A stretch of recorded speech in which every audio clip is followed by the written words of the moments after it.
こんにちは。今回ですね、このハイエースなんですけど、皆さんハイエースをお持ちの方で、このミラーかっこ悪いなって思ってる方いらっしゃいませんかね。これよくあるハイエースのカスタムなんですけども、もうこいつ自体取っ払っちゃおうよっていう人、結構いらっしゃると思います。ただ実際これあった方がいいんですよね。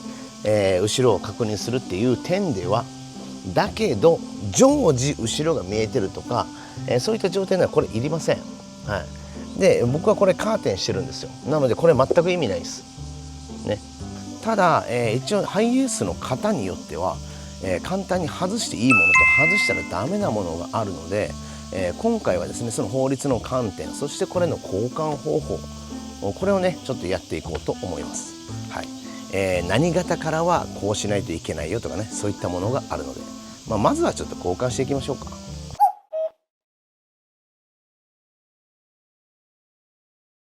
まずはねここね、まずは交換していくんですけど、ネジ3つあるんで、これを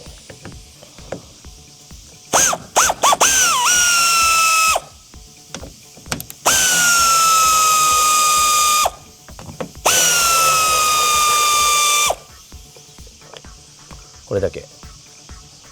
結構ネジ錆びてますねこれね。こんなんがついてます。超簡単につけてありますよね。ここ汚い。まずはなので、まずはねここをきれいに洗います。ちょっと水垢っぽくなってるんで、まず水垢クリーナーかけましょうか。ほんであとはしっかり洗う。これ結構こういう跡ってね水垢になってるんで、水垢クリーナーは使った方がいいですね。しっかり洗ってやる。じゃないとつけれないもんね。はい、ただこれ穴開いてるんで、このまま水かけちゃうとね良くないですよね。なのでこういう時どうするかっていうとですね、洗わんといかんのにね水かけれないってむずいじゃないですか。でこの穴を押さえて、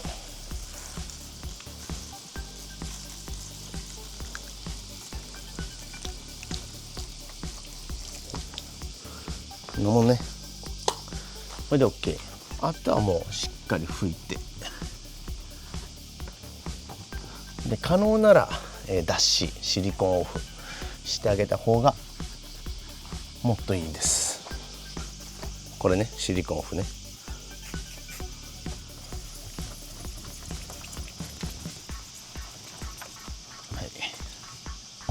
はい、で脱脂も完了と。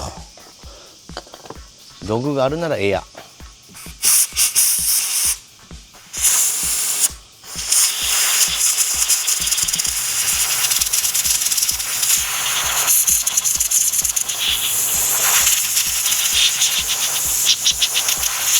基本的にエアないと思うんで、そのまま一旦乾かします。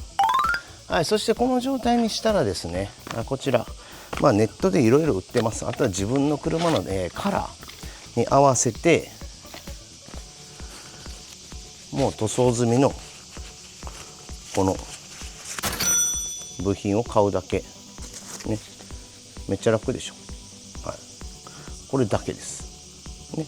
色ってどこでわかんのって、僕070かななんですけども、これはねカラーも簡単にわかります。ここに隠されてるんですよ。要はここの下のここを開けるとトリムナンバーとかいろいろあるんで、ここを見てやってください。でこれを両面テープを剥がして貼るだけですね。なんですけどここの穴があるんで、これに合わせてね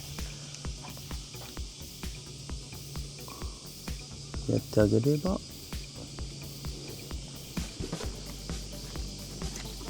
い、これで完成ですよという感じ。めちゃくちゃ楽に交換できましたよね。もうビフォーアフター多分分かると思います。これでだって今までねここにねあったやつがやっぱなくなっちゃってるんで。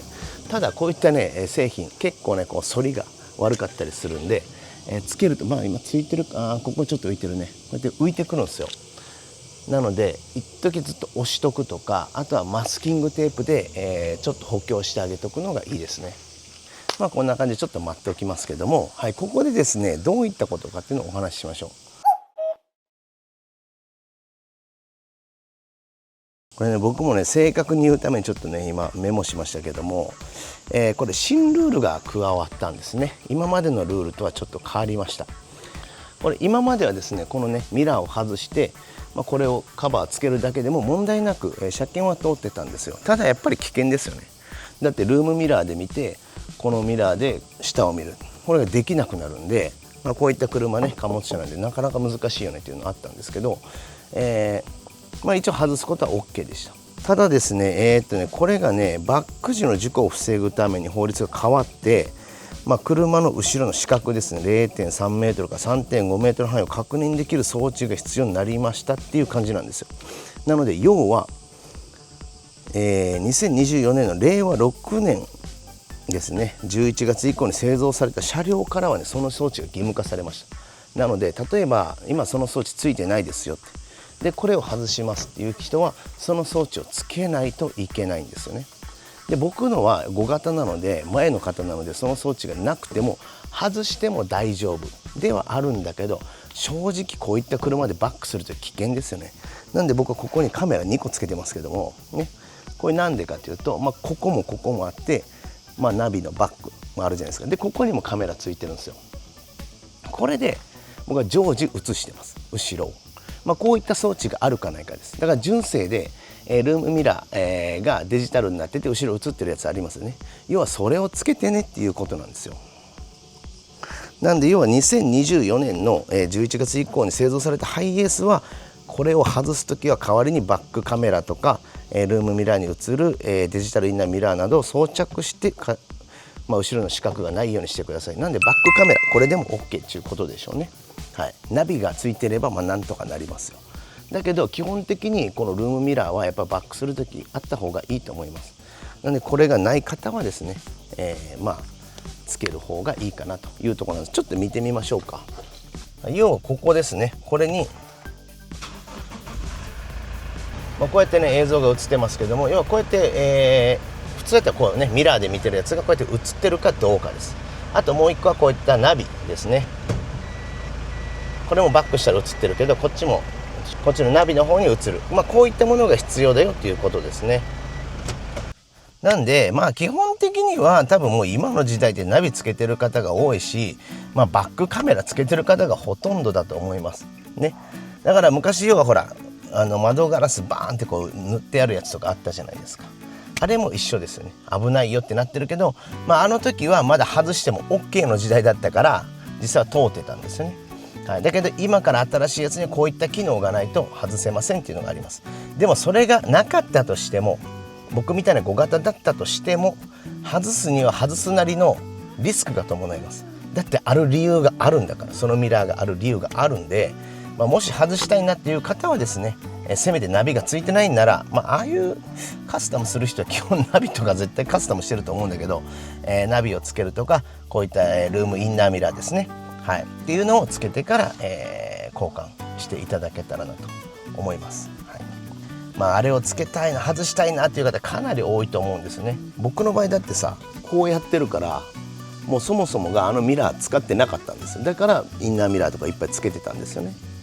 はい、なのでこういったカスタムをしたい方はですね、外すには外すなりのリスクがありますよっていうのを理解してくださいっていうところかな。ということで今回は、バックミラーの取り外しでした。ご視聴ありがとうございました。